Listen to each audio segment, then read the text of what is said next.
Broadhead performance by Dr. Ted Ashby. Most often little attention is paid to what broadhead one selects to hunt with. Often the choice is predicated on what the local sporting goods store has in stock, what one's hunting buddies use, what worked on Uncle Joe's deer last year, or on that tried and true axiom: if it cost more it must be better. Volumes of data on terminal ballistics, what happens from the moment of impact, have been written for every conceivable rifle/bullet combination in existence. Virtually no such information exists for archery equipment. In the summer of 1985, I had the unique opportunity to conduct a field research project to evaluate, at least on a limited basis, the effectiveness of various types of broadheads. The project was conducted at Mkuzi Game Reserve in the province of Natal, Republic of South Africa. Tony Tompkinson, Chief Ranger at Mkuzi, was the moving force behind the research. He has also been the person primarily responsible for the opening of Natal to legalized bow hunting. Tony deserves the thanks of all archers for his dedication and Herculean efforts towards the opening of Africa to bow hunters. The plan was set out to evaluate the effectiveness of as many types of broadheads as possible on a wide variety of game, from the size of bush buck to zebras. We had hoped to evaluate the effectiveness of the bow against Cape buffalo, but no buffalo were listed for herd reduction and no animals were available for testing. Still, the variety of animals tested are most applicable to selection of broadheads for North American game. The animals in the test included impala and bushbuck, average weight from 106 to 143 pounds, warthogs 154, 220 pounds, nyala 198, 299 pounds, wildebeest 473, 550 pounds, and the zebra 700, 1,000 pounds. Some testing was also conducted on giraffe and white rhino, but the data from these animals was not included in the performance analysis. The size of these animals places them outside the practical realm for all but the very most experienced of archers. I found that hunting the rhino, besides experience and skill, also required nerves of steel and the ability to run like hell. The equipmental testing to evaluate broadhead performance was done with heavy draw weight bows. This was done to negate bow weight as a limiting factor. Tony used an 80 number St. Martin Warthog compound for all his shooting, and I used a 94 number St. longbow. The average total mass of the arrows used with the longbow was 698.5 grains. The average velocity was 182 lps.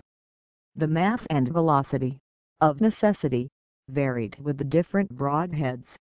Tony's compound was not available to me to chronograph prior to the trip, and the average velocity is unknown, but I would expect it to be comparable. 32 varieties of broadheads were tested. These included most popular fixed and replaceable blade heads, and a number of limited production semi-custom heads.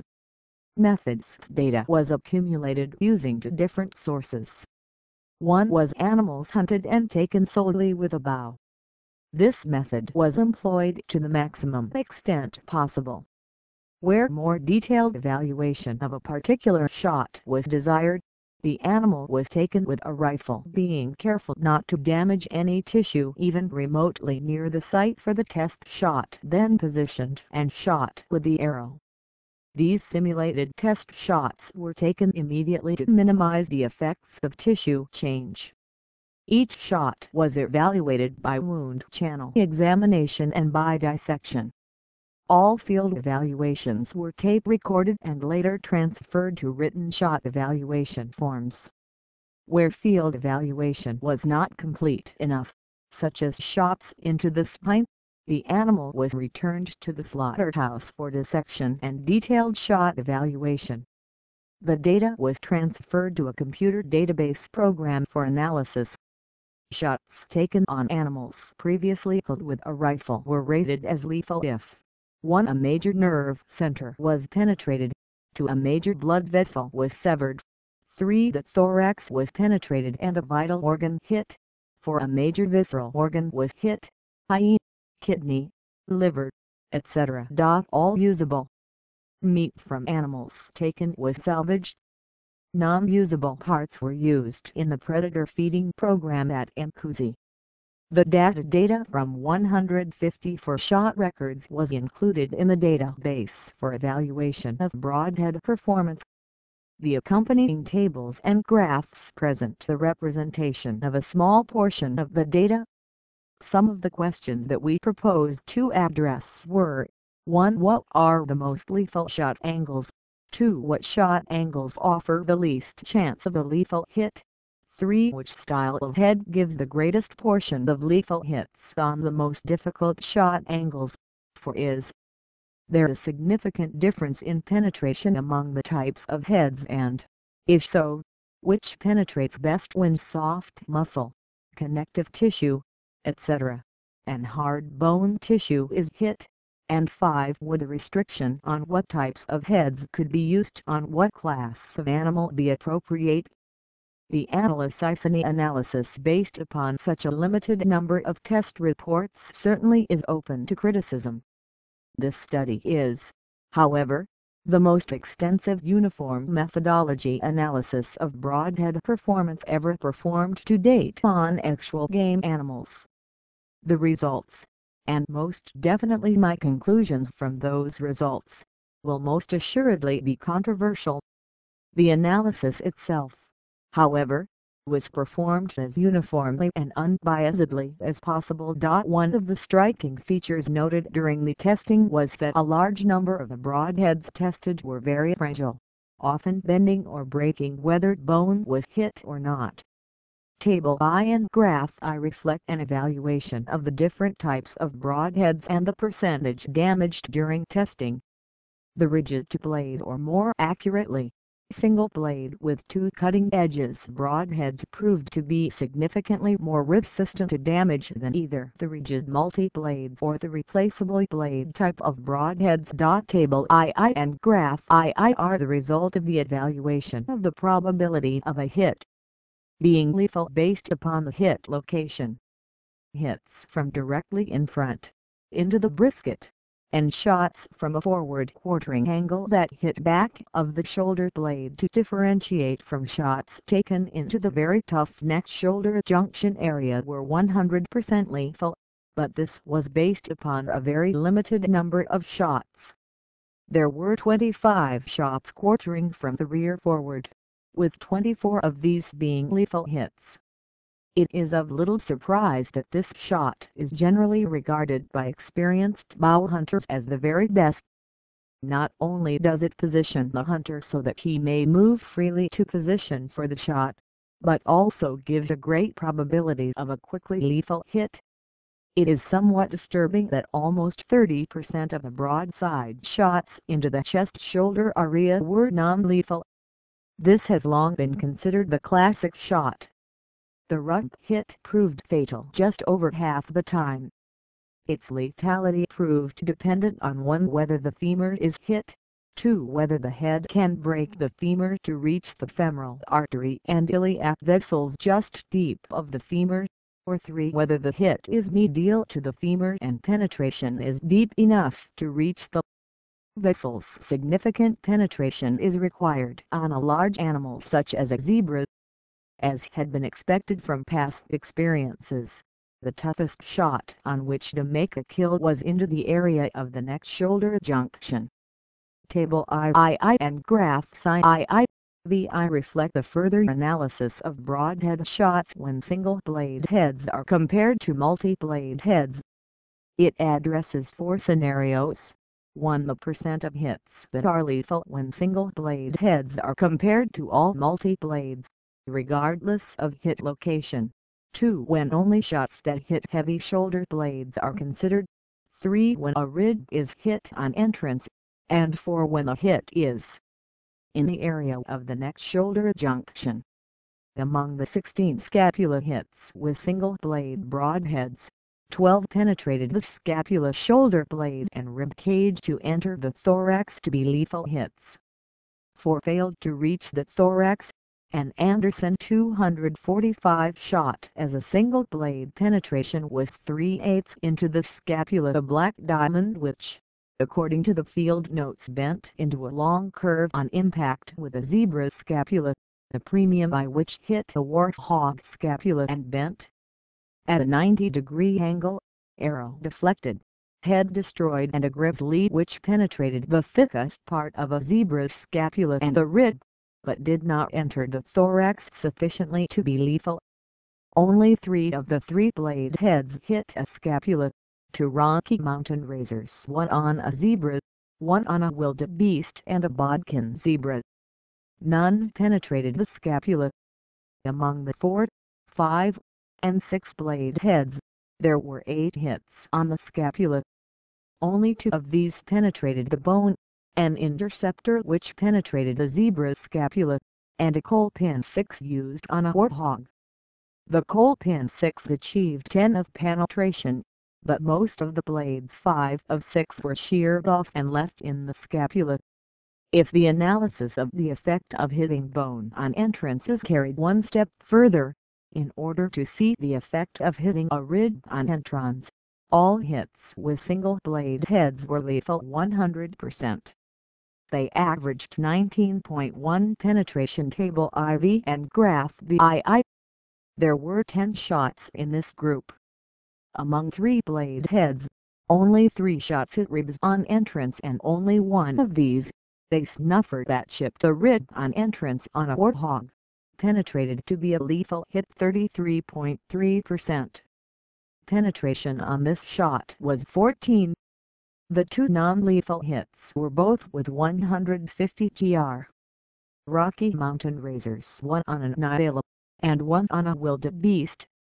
With the other multi-blade heads, 7 of 12 hits encountering a rib on entrance penetrated to be lethal 58.3%. 5 failed to penetrate the rib. To me, the last section of table II was the most striking result. If one considers only the most difficult of all shots, with the animal quartering toward the archer and the arrow striking in the area of the neck-shoulder junction, only 51.5% of all the hits were lethal, table II. But when the type of broadhead enters the equation, table III and graph VI, the results are starkly revealing. When single-blade broadheads were used, 85% of all the hits in the neck-shoulder junction were lethal, 17 of 20 hits. None of the hits with multi-blade heads were lethal, 0 of 16. The 3 single-blade heads that failed to penetrate were a Howard Hill, a black diamond, and a timber wolf. All 3 of these heads bent on impact with bone and failed to penetrate.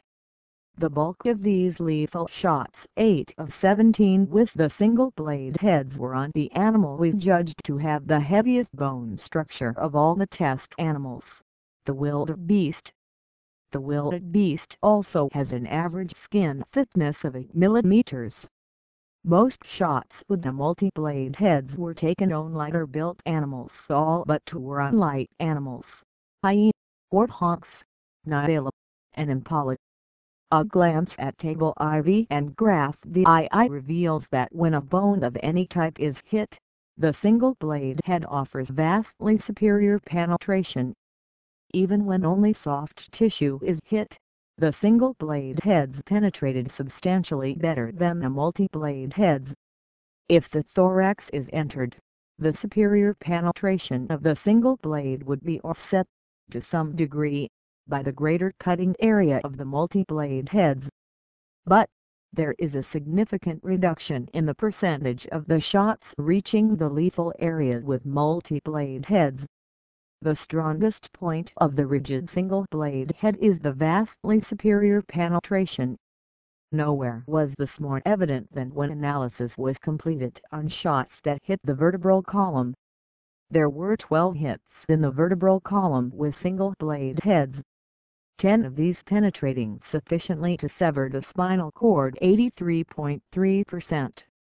Of these 10 hits, 6 penetrated the scapula before hitting the spine. 1 hit penetrated the rib before hitting the spine. 9 multi-blade heads hit the spine. None penetrated enough to reach the spinal cord. Comments. Observations. OPINIDO and SA number of items were observed as our testing progressed. Some of these we had not kept track of sufficiently to analyze fully, and some could not be quantified. Since we had planned to test a large quantity of broadheads, most heads with tapered ferrules had been mounted on the screw-in type broadhead adapters.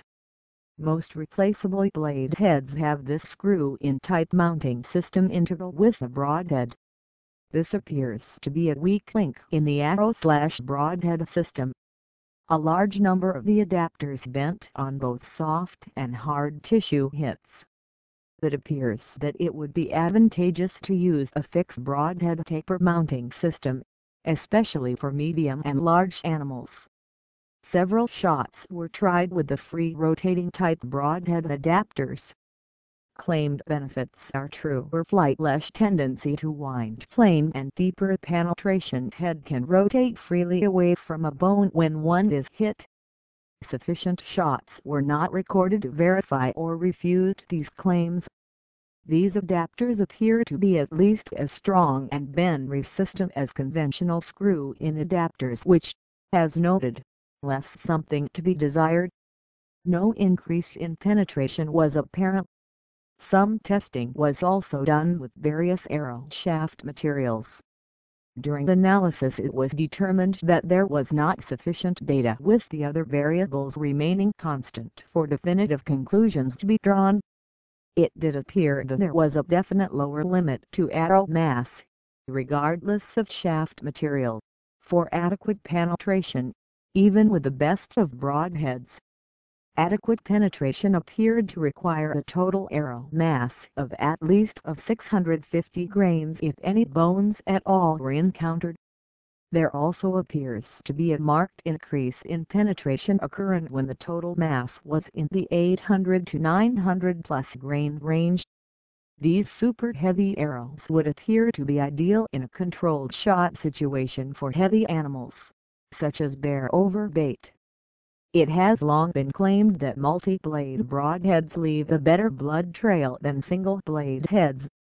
There appears to be no way to quantify this factor in a field situation. From observations, it appears that the degree of blood trail is dependent on one, where the animal is hit, and two, is there an exit wound. In the testing, there were 77 shots with single-blade heads and 77 shots with multi-blade heads. Graph VII. With roughly equal hit locations and the absence of an exit wound, I was unable to distinguish any difference in the quantity and quality of the blood trail left by hits with single and multi-blade heads. With an exit wound, the blood trail is greatly increased, especially when the shot is taken at a downward angle, such as from a tree stand. Single-blade heads achieved total penetration exit wound on 22.1% of the hits. Multi-blade heads had total penetration on only 10.4% of the hits. Single-blade heads were more than twice as likely to leave an exit wound. Graph IX. They were also able to immobilize the animal over 80% of the time when the spine was hit, as opposed for 0% for multi-blades. The claim of increased trailing ease with the use of multi-blade heads appears ill-founded. Based on the test results, no responsible bow hunter using a multi-blade head should take a shot at even the deer-sized animal that is facing him or angling toward him.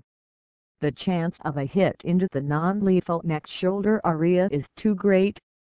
Conversely, with a heavy draw-weight bow, a strong single-blade broadhead, and good arrow mass, this becomes an effective shot even on relatively large animals. To this point, I have refrained from recommending specific broadheads. Now I will stick my neck out and give everyone a chop at it. How did the specific broadheads compare? 4 broadheads tied for title of worst performance. Each head was totally destroyed on each shot, several of which did not hit any bones. They were the Colt Pin 6, Razorback 5, Bear Stainless Steel Super Razorhead. Conversely, the old standard Razorhead performed quite well, and the Viper, which was a failure in all categories. Almost every Magnum II for blade broadhead shattered on impact, even with soft tissue. It is suspected that this was the result of faulty tempering of the steel to brittle. No such problem was encountered with the Magnum I, which is identical except for the shape of the trailing edge. The Premium I broadhead also failed in every instance where a bone was encountered, but performed well in soft tissue.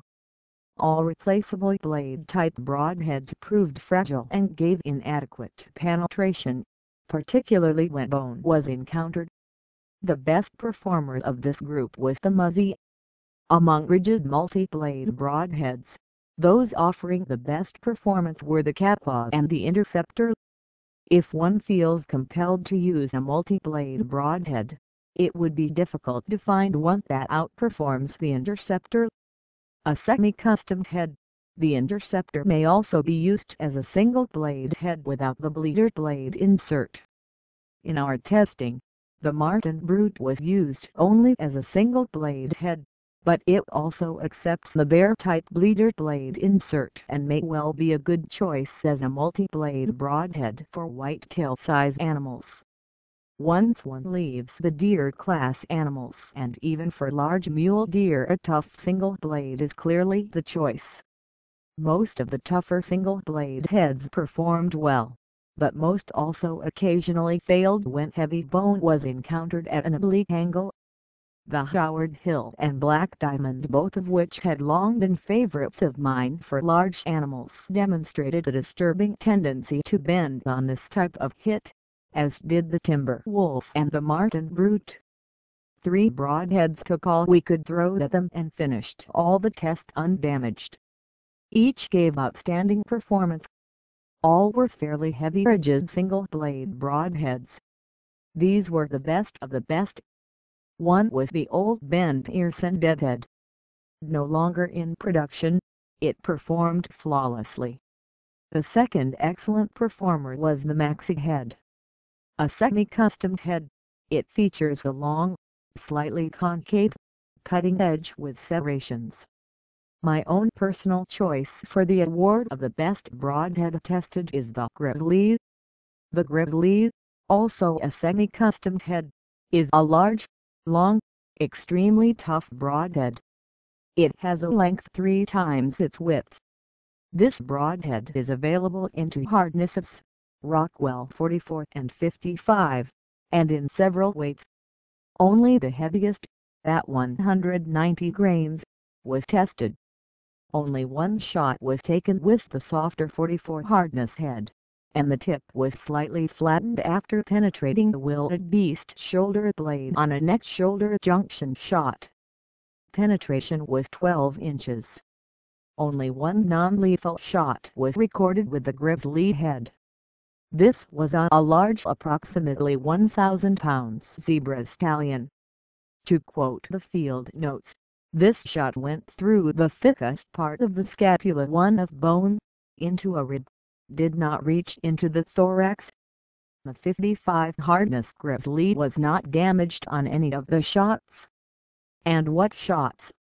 For example, zebra, through scapula, into spine, cut spinal cord, head penetrated 3 into spine. Nyala, through scapula into spine, cut spinal cord.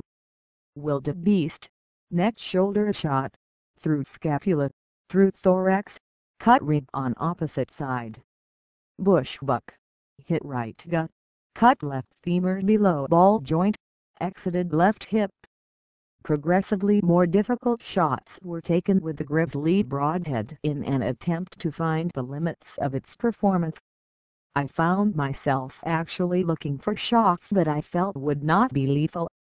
It recorded a remarkable 95.8% lethal hits on the toughest shots that I could devise.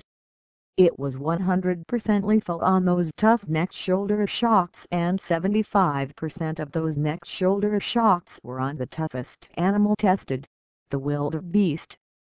Closing our remarks, I would like to express my deepest appreciation to the National Parks Board for making this test possible, and to thank Tony Tompkins personally for all he has done to advance bow hunting in Africa. It is encouraging to know that there exist game departments willing to do research and find answers before proposing laws that may prove detrimental and / more difficult to change once in place. One of the goals of our testing was to determine recommendations on what type of broadhead should be used on what class of animal. My recommendations is that, even with careful shot selection, multi-blade heads should not be used on animals larger than a large mule deer size game. Certainly larger animals can be taken cleanly with multi-blade broadheads when everything goes perfect. But if your bow hunting goes like mine, well, I need all the help I can get. As long as the very fastest arrows travel not much over 250 fps, and most less than 200 fps, and animals move faster than the arrow, no archer can guarantee where his shot will hit. We each owe it to the animals we hunt to use equipment capable of making a clean kill when things don't go just as we planned. To me that means a combination which includes a bow of adequate weight, an arrow of heavy mass, and a tough, rigid, well-sharpened, single-blade broadhead.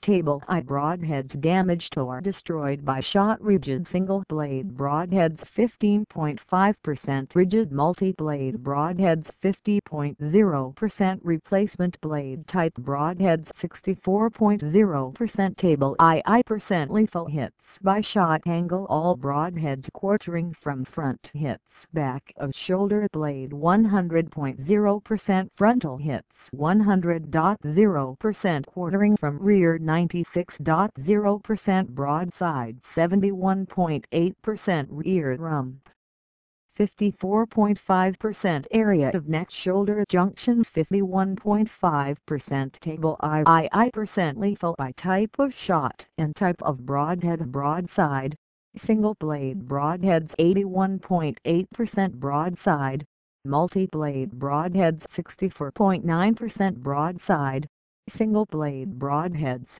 scapula hit 75.0%, broadside, three-blade broadheads, scapula hit 0.0%, broadside, 4, 5, and 6-blade broadheads, scapula hit 25.0%, single-blade broadheads, rib hit on entrance 100.0%, three-blade broadheads, rib hit on entrance 33.3%, other multi-blade broadheads, rib hit on entrance 58.3%, single-blade broadheads, hit in neck shoulder junction 85.0%, multi-blade broadheads, hit in neck shoulder junction 0.0%. Table IV average penetration by type of shot and type of broadhead: scapula hit, single blade broadheads 8.5, scapula hit, three blade broadheads 3.0, scapula hit,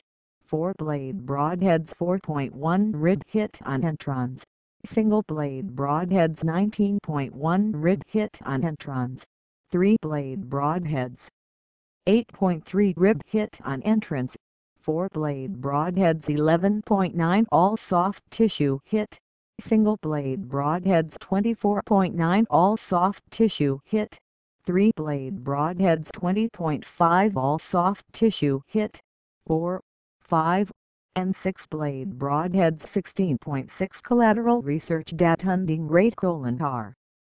W. Aho, Michigan Department of Natural Resources, 1.4 wounded deer for each deer killed. Horace Gort, Whitetail Project Director, Texas Parks and Wildlife Department, 1 deer wounded for each deer killed. Survey by Deer and Deer Hunting Magazine, N equals 2103. 1.13 deer wounded for each deer killed. Gail Westcott, Michigan State University, observed 1 deer wounded for each deer killed. N equals 51 wounded. N equals 51 killed. Wounded. Deer behavior. Deer and deer hunting. August 1990. This 1:1 ratio for wounded deer to deer killed continues to surface in the hunting literature. Associated data: thorax gore. Unless a relatively low exit wound in thorax hits exist, most bleeding is internal, resulting in the poor blood trail. Gore argues that little data exists with regard to broadhead penetration on a live deer. We know how broadheads penetrate non-organic materials such as epitherm, styrofoam, and wood, but not wild animals in real hunting situations. Deer Search, Incorporated.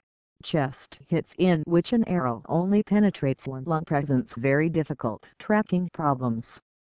High lung shots are difficult to track even with a dog, especially if no exit wound exists.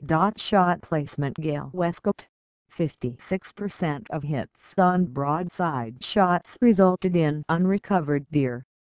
81% of quartering away shots resulted in retrieval of the animal. Researchers in Wisconsin, 71% to 82% of all shots taken missed. In Michigan, 78% of all shots taken missed.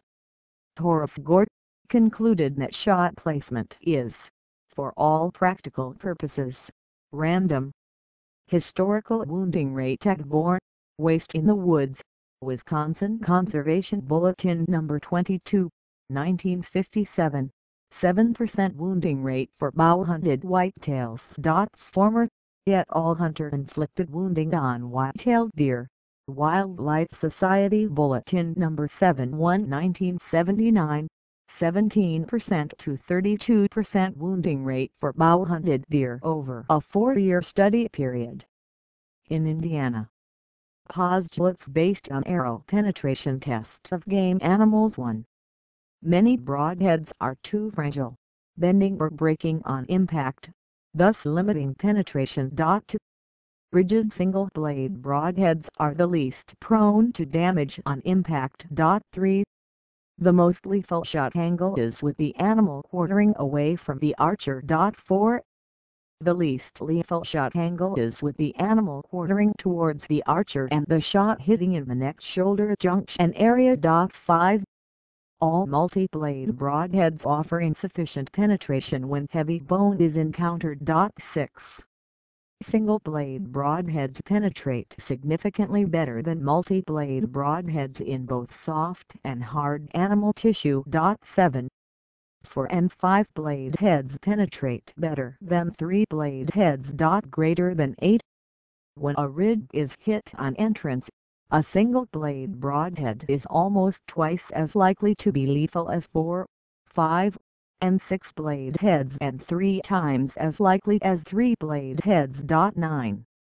When heavy bone is encountered, the total arrow mass of at least 650 grains, as well as a tough single-blade broadhead, is required to achieve adequate penetration. 10. A single-blade broadhead is more than twice as likely to produce an exit wound as a multi-blade broadhead. 11. The degree of blood trail is dependent on the location of the hit and the presence/absence of an exit wound, not the number of blades on the broadhead. 12. When all shots are considered, the degree of wound inflicted, depth of wound channel times the number of blades by single-blade broadheads is equal to or greater than that inflicted by any multi-blade broadheads. 13. No multi-blade broadhead can reasonably be expected to penetrate even the deer-sized animal when the hit is from the forward quartering angle and in the area of the neck-shoulder junction. 14. The most important factor in achieving adequate penetration is a well-constructed single-blade broadhead. 15. The second most important factor in achieving adequate penetration is adequate arrow mass. A minimum mass of 650 grains is recommended. 16. Game animals have reflexes faster than even the very fastest of arrows. No archer can guarantee where his arrow will strike an animal. I concur with Horace Gort.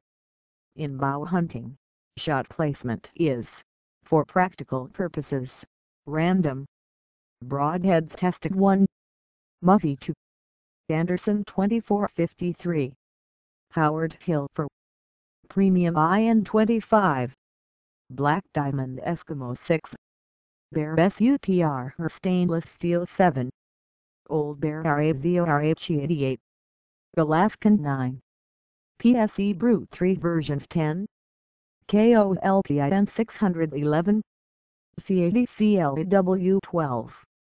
Interceptor 13. Rocky Mount Razor 3 Blade 2 versions 14.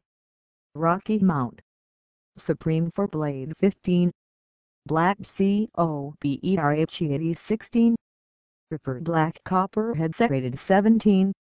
Grizzly 18. Bodkin 19. Magnum I 20. Snuffer 21. Old Bent Earson Deadhead 22. TIMBRWOLF 23. Viper 24. SATALITEE 25. Wasp 26.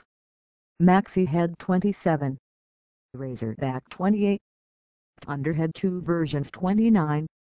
Wasp 30. Redhead 31. Ma 332. Magnum II Kinetic Energy, Momentum, Mechanical Advantage and Broadhead Performance. Kinetic Energy, Momentum, and Mechanical Advantage are a part of the basic terminology of physics. All are used, and often misused, in attempts to predict terminal performance of various bow, arrow and broadhead combinations. Much of the misuse originates from a lack of understanding of what, by definition, these terms mean and what it is they measure. In the terms of physics, all broadheads are classes as a simple machine. As such, all broadheads are no more than a series of inclined planes. The mechanical advantage of a simple machine is the ratio of the resistance to the effort. The mechanical advantage of an inclined plane is equal to the length of the plane divided by the height of the plane. A single blade broadhead, with a straight taper, 1 wide by 3 long, can be viewed as two inclined planes, each of which has a mechanical advantage of 6.03 divided by 1/2. The mechanical advantage of the two planes combined would be 3.0 because the height would be doubled while the length remains the same. What this means is that with an exerted force effort of 1 pound, the weight of 3 pounds can be lifted from the tip of the broadhead to the back edge of the broadhead. The higher the MA, the more work a broadhead can do with the force available. To determine the mechanical of any broadhead with a straight taper to the cutting edge, divide the length of the one cutting blade by 1/2 the width of the broadhead, or, more precisely, the distance from the central axis of the arrow to the highest point on the plane multiplied by the number of blades. In an equation this would be expressed as :M.A. equals length of cutting edge 1/2 width of head x number of blades. Example number 1 as stated above. A single blade broadhead 3 long by 1 wide has a mechanical advantage of 3.0. If that same head has 3 blades, the MA would be 2.0, i.e. 3 length / 5 lift distance x 3 blades. If it had 4 blades, the MA would be 1.5, or 1/2 that of the single blade. Example number 2 in a broadhead with a cutting edge length that is 2.25 long and with each blade 0.75 high, a common dimension, the M.A.S worked out as follows: single blade head equals greater than the MA equals 1.5. Note, this is 1/2 the MA. 3 blade head equals greater than the MA equals 1.0 of the 1x3 single 4-blade head equals greater than the A equals 0.75 blade broadhead 5-blade head equals greater than the A equals 0.66 blade head equals greater than the A equals 0.5. In example number 2, a single blade head would be able to 50% more work than a 3-blade broadhead with the same applied force. It does 100% more than the 4-blade, 150% more than the 5-blade and 200% more than the 6-blade broadhead. The mechanical advantage equation dictates that the greater the length of a broadhead relative to the width, and the fewer the number of blades, the more efficiently it will be able to utilize the force applied to it. Kinetic energy versus moment. The base point for a discussion of momentum and kinetic energy. One must understand that the laws of physics dictate that energy can never be manufactured or destroyed but only transformed or directed in its flow. The equations for these two measurements are: kinetic energy equals weight x velocity squared to x acceleration of gravity, momentum equals weight x velocity acceleration of gravity. Kinetic energy K of a moving body increases as the square of the velocity, whereas the momentum increases directly as velocity increases. With the advent of compound bows and overdraw setups, with their higher velocity capability, it has become common to see kinetic energy figures cited as a supposed measure of the penetration capability of a particular bow arrow broadhead combination. This use of kinetic energy reflects the misunderstanding of these basic principles of physics. By definition, kinetic energy is the capacity to do work. It is the total energy of a body in motion. K is scalar, or non-directional, in nature. As applied to an arrow in motion, K includes such things as radial energy due to arrow flexion, rotational energy due to arrow spin, sonic energy due to vibration, heat energy due to friction, and potential energy, all other remaining energy. Simple use of K alone also fails to take into consideration the mechanical advantage of a broadhead. The kinetic energy of an arrow, by definition, is not a direct indicator of the penetration capability of the bow arrow broadhead combination. Momentum is the measure used in physics to quantify the impulse, the force exerted over a period of time in one specific direction. Momentum is a unidirectional force vector. Another of those basic laws of physics states that in cases of collision, whether the bodies are elastic or inelastic, the momentum before collision is equal to the momentum after impact. This means that momentum is the measure of how much energy, due solely to the weight and velocity of an arrow, must be transferred to whatever it impacts before the arrow comes to rest. Again, momentum alone will not fully predict the penetration capability of an arrow, and the mechanical advantage of a broadhead must also be considered. Assuming there is no bending of broadhead or arrow shaft, how far into the target an arrow will go before all available energy is lost? The amount of penetration depends on three main factors: the resistance of the object impacted target, the momentum of the arrow, and the efficiency with which the arrow broadhead utilizes the force available to it. The resistance of the target we have little control over. Arrow and broadhead selection we do have control over. Use of a broadhead with a high mechanical advantage and use of heavier arrows with high levels of arrow momentum maximizes the penetration of hunting arrows, regardless of what target resistance is encountered. The following page gives the calculated momentum of the best performing combination tested and compares it with the momentum of common rifle and handgun loads. It also demonstrates the measured effect on the momentum of increased arrow mass. An arrow used on big game clearly must maximize the use of its very limited energy.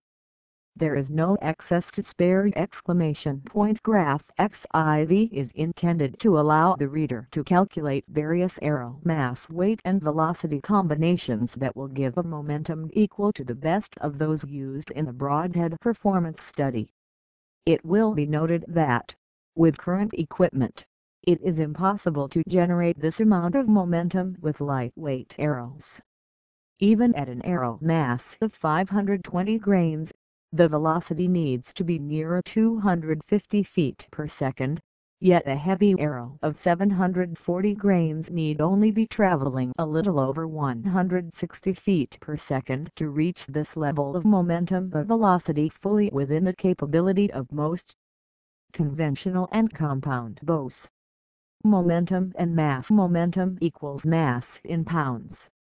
X velocity in 4./sec equals greater than pound seconds 30 to 4./sec./sec 2419 W/190 gr.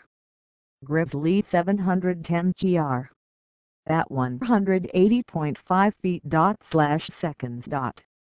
Equals greater than 0.57 pounds seconds 22 Hornet 45 grain at 2690 feet/seconds. Equals greater than 0.537 pound seconds. 38 Special 158 grain at 755 feet/seconds. Equals greater than 0.529 pound seconds.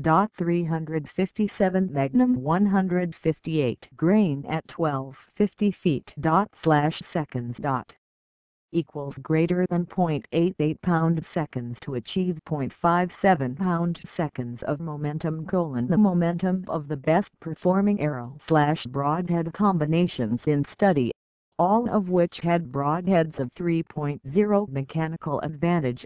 The 740 grain arrow must reach a velocity of 161 feet/seconds. A 550 grain arrow must reach a velocity of 234 feet/seconds. A 450 grain arrow must reach a velocity of 285 feet/seconds. A 350 grain arrow must reach a velocity of 367 feet/seconds.